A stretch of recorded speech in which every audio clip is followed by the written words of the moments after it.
யாழில் சுற்றுலா பயணிகளுக்கு இடையூறாக ஜாசகம் செய்தோரை அகற்றிய போலீசார். பயனற்ற அனைத்து அரசாங்க நிறுவனங்களையும் இழுத்து மூட ஜனாதிபதி உத்தரவு. துப்பாக்கிச்சூடு நடத்த உத்தரவிட முடியாது, அதிகாரம் தொடர்பில் நீதியமைச்சர் விளக்கம்.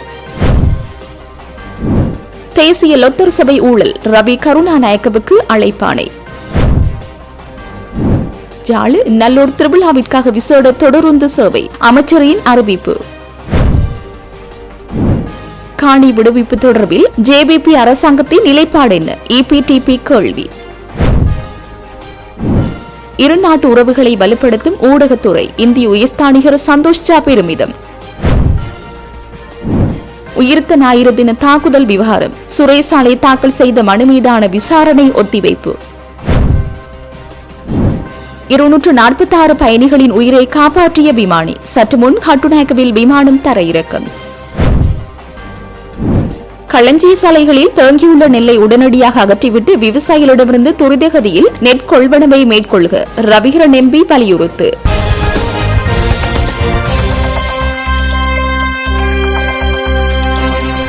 யாழ் நகர பகுதியில் சுற்றுச்சூழலுக்கு அசௌகரியங்களை ஏற்படுத்தும் விதமாகவும் சுற்றுலா பயணிகளுக்கு இடையூறுகளை ஏற்படுத்தும் வகையிலும் நடமாடிய 30க்கும் அதிகமான ஜாசகர்கள் யாழ் போலீசாரின் பங்களிப்புடன் வெளியேற்றப்பட்டுள்ளதாக வடமாகாண சுற்றுலாத்துறை தலைவர் விவேகானந்த ராஜா தெரிவித்துள்ளார். இந்த நடவடிக்கையானது நேற்றைய தினம் முன்னெடுக்கப்பட்டுள்ளது. இது தொடர்பில் மேலும் கூறுகையில், சுற்றுச்சூழலை சீர் செய்யும் வகையில் இந்த நடவடிக்கை எடுக்கப்பட்டுள்ளது. குறிப்பாக யாழ் நகர பகுதி, அதாவது யாழ் கோட்டை சுற்றுவட்டம், பேருந்து நிலையம், கஸ்தூரியார் வீதி, மின்சார நிலைய வீதி, போதனா வைத்தியசாலை சூழல் ஆகிய பகுதிகளில் முன்னெடுக்கப்பட்டுள்ளது. அத்துடன் வியாபார நிலையங்களுக்கும் வெளிநாட்டு சுற்றுலாவாவிகள் மற்றும் உள்ளூர் மக்கள் ஆகியோருக்கு நாளாந்தம் பல்வேறு வகையிலும் ஜாசகம் என்ற போர்வையில் அசௌகரியங்களை ஏற்படுத்தும் நபர்களை கட்டுப்படுத்துமாறு எம்மிடம் கோரிக்கை பல தரப்பினராலும் முன்வைக்கப்பட்டு வந்தது. இந்த நிலையில் குறித்த நடவடிக்கையை யாழ் போலீஸ் நிலைய பொறுப்பதிகாரி பாலித செனவரத்னவின் கவனத்திற்கு அம்மாள் கொண்டு செல்லப்பட்டது. அத்துடன் யாழ் நகரின் ஒத்துழைப்பையும் நாம் கோரியிருந்தோம். அதன் அடிப்படையில் யாழ் மாநகரின் ஒத்துழைப்புடன் யாழ் போலீஸ்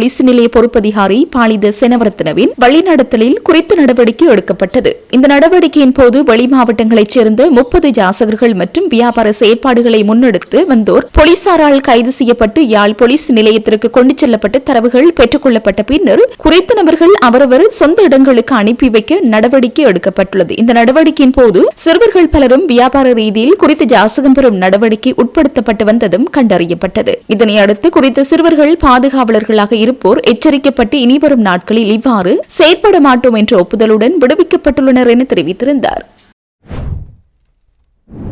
பொதுமக்களுக்கோ அரசாங்கத்திற்கோ பயனற்ற அனைத்து நிறுவனங்களையும் இழுத்து மூடுமாறு ஜனாதிபதி அனுரகுமார திசாநாயக்க அதிரடி உத்தரவு பிறப்பித்துள்ளார். கடந்த காலங்களில் ஒரே அமைச்சின் கீழ் அல்லது வெவ்வேறு அமைச்சுகளின் கீழ் ஒரே நோக்கத்திலான பல்வேறு அரசு நிறுவனங்கள் உருவாக்கப்பட்டிருந்தன. இலங்கை உர கூட்டுத்தாபனம் செயற்பாட்டில் இருக்கத்தக்கதாக எப்பாவள பொஸ்பேட் நிறுவனம் உருவாக்கப்பட்டமை அதற்கான சிறந்த எடுத்துக்காட்டாகும். பல்வேறு நோக்கங்கள் மற்றும் தேவைகளுக்காக பல ஆண்டுகளுக்கு முன்பு நிறுவப்பட்ட அவ்வாறான நிறுவனங்களை தொடர்ந்து பராமரிப்பதால் அரசாங்கம் கூடுதல் செலவு சுமை ஏற்க வேண்டியுள்ளது என்று ஜனாதிபதி அனுரகுமார திசாநாயக்க சுட்டிக்காட்டியுள்ளார். எனவே பயனற்ற அனைத்து நிறுவனங்களையும் மூடுவதற்கான செயற்பாடுகளை விரைவாக முன்னெடுக்குமாறு சம்பந்தப்பட்ட அதிகாரிகளுக்கு ஜனாதிபதி உத்தரவிட்டுள்ளார். வெவ்வேறு அமைச்சுகளின் கீழ் ஒரே செயல்பாட்டிலான பல நிறுவனங்கள் இருப்பதால் திட்டங்களை செயல்படுத்துவதில் செயல்திறன் குறைபாடு ஏற்பட்டுள்ளது என்றும் ஜனாதிபதி குறிப்பிட்டார்.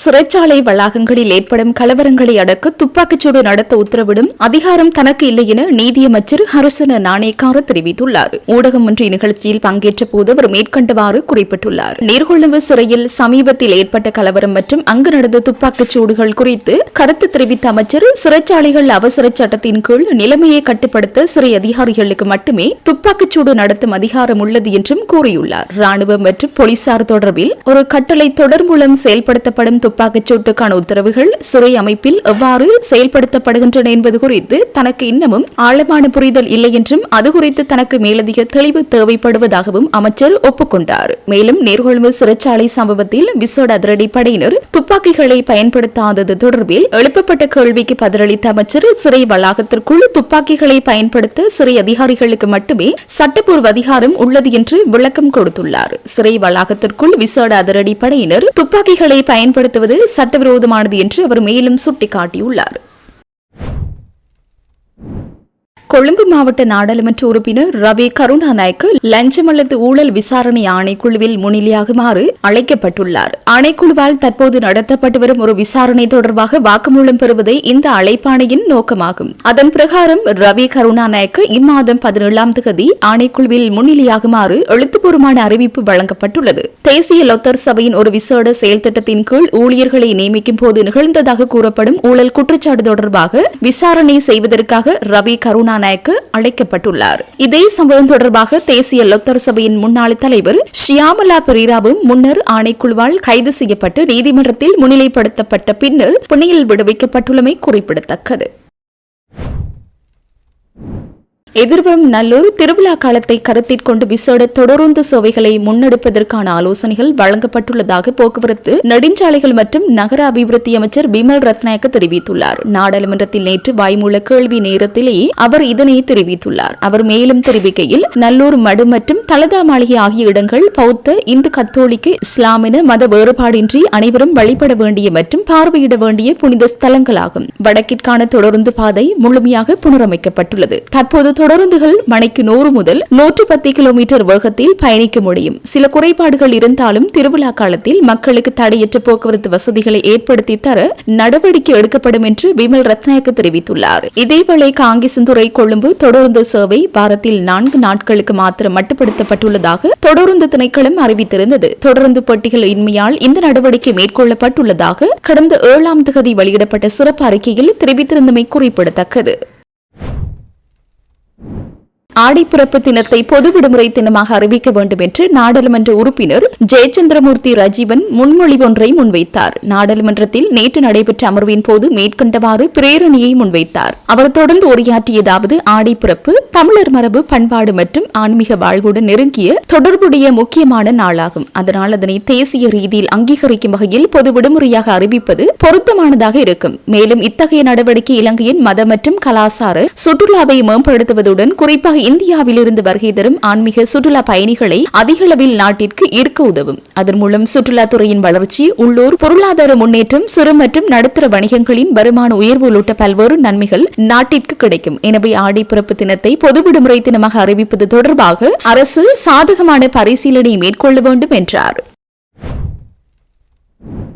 ராணுவத்தின் கட்டுப்பாட்டில் உள்ள மக்களின் காணிகள் தொடர்பாக அரசாங்கம் தனது தெளிவான நிலைப்பாட்டை வெளிப்படுத்த வேண்டும் என்று EPTP கட்சியின் ஊடக செயலாளர் ஸ்ரீகாந்த் பன்னீர்செல்வம் வலியுறுத்தியுள்ளார். மயிலேட்டியில் உயர் பாதுகாப்பு வலயமாக உள்ள காணிகளை விடுவிக்க கோரி நடைபெற்று வரும் 12வது அமைதி போராட்டத்தில் கலந்து கொண்டு கருத்து தெரிவித்தவர், காணி விடுவிப்பு தொடர்பில் ஜனாதிபதி, பிரதி பாதுகாப்பு அமைச்சர் மற்றும் JVP பிரதிநிதிகள் முரண்பட்ட கருத்துக்களை வெளியிடுவதாக குற்றம் சாட்டினார். தேர்தல் காலத்தில் மக்களின் காணிகள் அனைத்தும் விடுவிக்கப்படும் என வாக்குறுதி அளித்த அரசாங்கம் தற்போது அதனை நிறைவேற்ற தவறிவிட்டதாகவும், தமிழ் மக்களின் வாக்குகளால் தெரிவான JVP பிரதிநிதிகள் மக்களின் எதிர்பார்ப்புகளை அரசாங்கத்திடம் வலியுறுத்த வேண்டும் என்றும் அவர் தெரிவித்துள்ளார். தனியார் காணிகள் அனைத்தும் உரிமையாளர்களிடம் மீள ஒப்படைக்கப்பட வேண்டும் என்பதை EPTP நிலைப்பாடு என குறிப்பிட்டவர், காணி விடுவிப்பை கோரி நடைபெறும் போராட்டங்களுக்கு கட்சியின் செயலாளர் நாயகம் டக்ளஸ் தேவானந்தாவின் தார்மீக ஆதரவு தொடரும் என்றும் குறிப்பிட்டுள்ளார். போராட்டத்தின் நிறைவில் மக்களின் கோரிக்கைகள் உள்ளடக்கிய மகஜர் ஒன்று டக்ளஸ் தேவானந்தாவிடம் கையளிக்கப்பட்டது.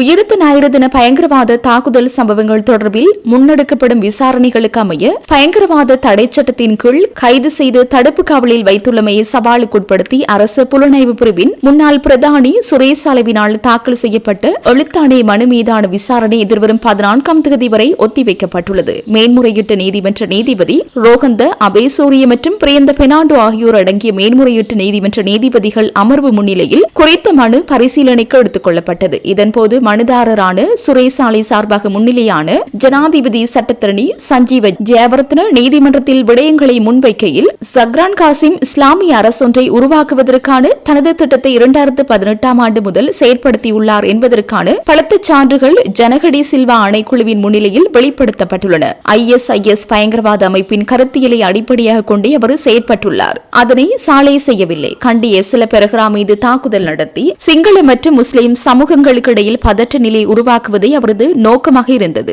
இதுகுறித்த விவரங்களை ஜனகடி சில்வா ஆணைக்குழு வெளிப்படுத்தியுள்ளது. அரசு பாதுகாப்பு பிரிவினருக்கும் புலனாய்வு பிரிவினருக்கும் கண்டறிய முடியாத வகையில் தத்துவார்த்த மற்றும் ஆயுத பயிற்சிகளை வழங்குவதற்கு சக்ரான் நடவடிக்கை எடுத்திருந்தார். சமூக ஊடகங்கள் வாயிலாக அவர் பகிரங்கமாகவே தனது தீவிரவாத கருத்துக்களை பரப்பினார். ஷானி அபேசகர குறிப்பிடுவது போன்று இவற்றை மனுதாரரான சுரேசாலே செய்யவில்லை. உயிர்த்த ஞாயிறு பயங்கரவாத தாக்குதல் குறித்து சுயாதீன விசாரணை ஒன்றை முன்னெடுப்பதற்கு ஆதரவளிக்குமாறு இலங்கை அமெரிக்காவிடம் கோரிக்கை விடுத்திருந்தது. அதனை அன்றைய அமெரிக்க ஜனாதிபதி டொனால்டு டிரம்பும் தனது அறிக்கைகள் மூலம் உறுதிப்படுத்தியிருந்தார். அதற்கமைய FBI அமைப்பின் 33 அதிகாரிகள் இலங்கைக்கு வருகை தந்து குற்றப்புலனாய்வு திணைக்களத்தின் விசாரணைகளுக்கு ஆதரவளித்தனர். டிஜிட்டல் உபகரணங்களை பகுப்பாய்வு செய்தல், பாதிக்கப்பட்டவர்களிடமிருந்து தகவல்களை பெறுதல் உள்ளிட்ட பல துறைகளில் அவர்கள் விசாரணைக்கு உதவினர். அன்றைய தினம் குற்றப்புலனாய்வு திணைக்களத்தின் பணிப்பாளராக ஷானி அபேசகர உரையாற்றினார் என்றார்.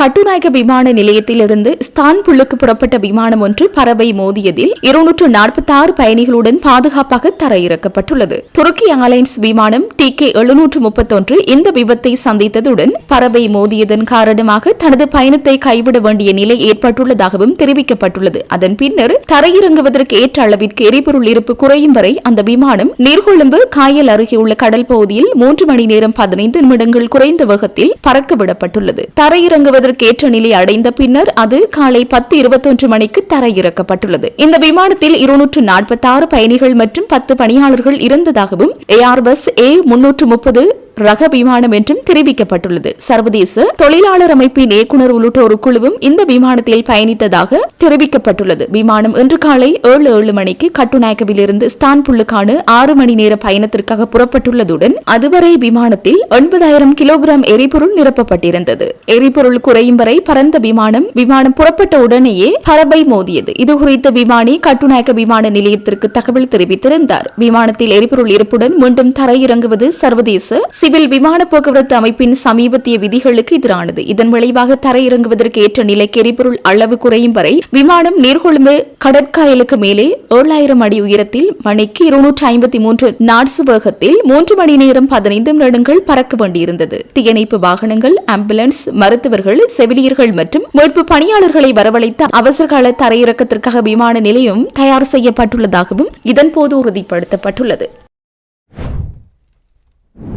நீர்கொழும்பு சிறைச்சாலை மோதலில் ஏற்பட்ட சேதங்களை விசாரணை செய்வதற்காக விசேட குழு ஒன்று நியமிக்கப்பட்டுள்ளது. இந்த மோதல் சம்பவம் குறித்து விசாரணை நடத்துவதற்காக மற்றொரு குழுவும் நியமிக்கப்பட்டுள்ளதாக சிறைச்சாலை ஊடக பேச்சாளரும் சிறைச்சாலைகள் ஆணையாளருமான AC கஜநாயக்க தெரிவித்துள்ளார். நீர்கொழும்பு சிறைச்சாலை போதைப் பொருள் கடத்தல் வன்முறை சம்பவத்தில் 8 சிறைச்சாலை அதிகாரிகள் மற்றும் 21 கைதிகள் என மொத்தம் 29 பேர் உயிரிழந்துள்ளதுடன் மேலும் 100க்கும் மேற்பட்டோர் காயமடைந்துள்ளனர். மேலும் மோதலில் உயிரிழந்த சிறைச்சாலை அதிகாரிகளுக்கு பதவி உயர்வும் இழப்பீடுகளை வழங்குவதற்கும் சிறைச்சாலைகள் திணைக்களம் தீர்மானித்துள்ளது. நீர்கொழும்பு சிறைச்சாலை மோதலின் காரணமாக அந்த வளாகம் கைதிகளுக்கு பொருத்தமான இடம் இல்லை என முடிவு செய்யப்பட்டது. இந்த நிலையில் அங்கு தடுத்து வைக்கப்பட்டுள்ள 600க்கும் மேற்பட்ட கைதிகளை வேறு சிறைச்சாலைகளுக்கு இடமாற்றம் செய்வதற்கான நடவடிக்கைகள் தற்போது மேற்கொள்ளப்பட்டு வருவதாகவும் சிறைச்சாலைகள் ஆணையாளர் மேலும் குறிப்பிட்டுள்ளார்.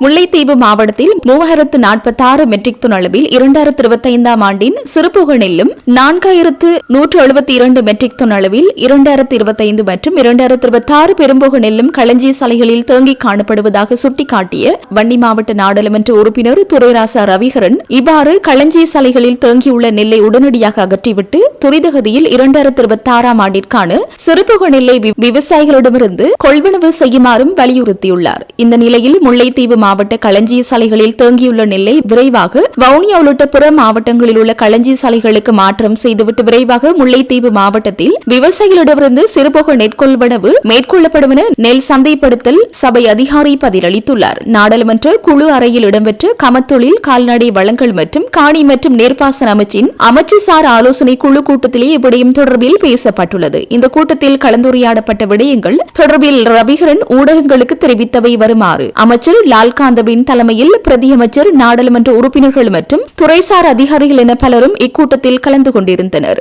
தற்போதைய நிலவரங்கள் தொடர்பில் ஆராயப்பட்டன. குறிப்பாக சிறுபோக நெற் கொள்வனவு தாமதமாகுவது தொடர்பில் சுட்டிக்காட்டிய போது நெல் சந்தைப்படுத்தல் சபையால் நெற் கொள்வனவு மேற்கொள்ளப்படும் என்பதை கேட்டிருந்தேன். முல்லைத்தீவு மற்றும் வவுனியா மாவட்டங்களில் எதிர்வரும் 13ஆம் தேதியும் மன்னார் மாவட்டத்தில் ஒரு சில நாட்கள் பிந்திய நிலையிலும் நெற்கொள்வனவு மேற்கொள்ளப்படும் என நெல் சந்தைப்படுத்தல் சபை சார்ந்த அதிகாரியால் இதன்போது பதில் வழங்கப்பட்டது. குறித்த காலப்பகுதியில் நெற்கொள்வனவை மேற்கொள்ள முடியாத நிலை ஏற்படும் என இதன்போது நான் குறித்த அதிகாரியிடம் தெரிவித்திருந்தேன். ஏற்கனவே கொள்வனவு செய்யப்பட்ட நெல் இதுவரை உரிய வகையில் வெளியேற்றப்படவில்லை. முல்லைத்தீவு மாவட்டத்தில் களஞ்சிய சாலைகளில் அதிகளவான நெல் சேமித்து வைக்கப்பட்டுள்ளது. குறிப்பாக முல்லைத்தீவில் 2025ஆம் ஆண்டின் சிறுபோக நெல் 6 களஞ்சிய சாலைகளில் 3046 மெட்ரிக் டன் தேக்க நிலையில் காணப்படுகிறது. இது தவிர 2025 மற்றும் 2026 பெரும்போக நெல் களஞ்சிய சாலைகளில் 4172 மெட்ரிக் டன் நெல் தேக்கி வைக்கப்பட்டுள்ளது. இவ்வாறாக முல்லைத்தீவு மாவட்டத்தில் பல மெட்ரிக் டன் நெல் களஞ்சிய சாலைகளில் தேக்கி வைக்கப்பட்டு தரமிழந்து செல்கின்றது. முல்லைத்தீவு மாவட்டத்தில் உள்ள களஞ்சிய சாலைகள் அனைத்திலும் நெல் நிறைந்து காணப்படுகின்றது. கரைதுறை பெற்ற பிரதேச செயலாளர், முல்லைத்தீவு மாவட்ட செயலாளர் ஆகியோருடைய முயற்சியால் களஞ்சிய சாலைகள் வேறு திணைக்களங்களிடமிருந்து பெற்றுக் கொள்ளப்பட்டு கடந்த பெரும்போக காலத்தில் நெற் கொள்வனவு மேற்கொள்ளப்பட்டிருந்தது. ஆனால் அவ்வாறு கொள்வனவு செய்யப்பட்ட நெல்லும் களஞ்சிய சாலைகளிலிருந்து உரிய வகையில் அப்புறப்படுத்தப்படாமல் காணப்படுகின்றது என்ற விடயத்தினை சுட்டிக்காட்டினேன். இவ்வாறு களஞ்சிய சாலைகளை நிறைந்து வைத்துக் கொண்டு எவ்வாறு எதிர்வரும் 13ஆம் தேதி சிறுபோக நெல் கொள்வனவை ஆரம்பிக்கின்றீர்கள் என இதன்போது கேள்வி எழுப்பியிருந்தேன். எனவே களஞ்சிய சாலைகளில் தேக்கி வைக்கப்பட்டுள்ள நெல்லை உரிய வகையில் அகற்றிவிட்டு மிக விரைவாக நெற்கொள்வனவை ஆரம்பிக்குமாறும் இதன்போது வலியுறுத்தியிருந்தேன். இந்நிலையில் முல்லைத்தீவு மாவட்டத்தில் களஞ்சியங்களில் தேங்கி கிடக்கின்ற நெல்லை வாகனங்களின் மூலம் வவுனியா உள்ளிட்ட ஏனைய இடங்களில் காணப்படுகின்ற களஞ்சிய சாலைகளுக்கு மாற்றம் செய்துவிட்டு சிறுபோக நெற் கொள்வனவு மேற்கொள்ளப்படும் என சந்தைப்படுத்தல் சபை அதிகாரி பதிலளித்துள்ளார். அதனை உடனடியாக மேற்கொண்டு துரிதகதியில் விவசாயிகளிடமிருந்து சிறுபோக நெற் கொள்வனவை மேற்கொள்ளுமாறு நான் தொடர்ந்தும் வலியுறுத்தியிருந்தேன். அத்தோடு நெல்லின் விலை நிர்ணயம் தொடர்பிலும் இதன்போது பேசப்பட்டது என்று அவர் தெரிவித்தார்.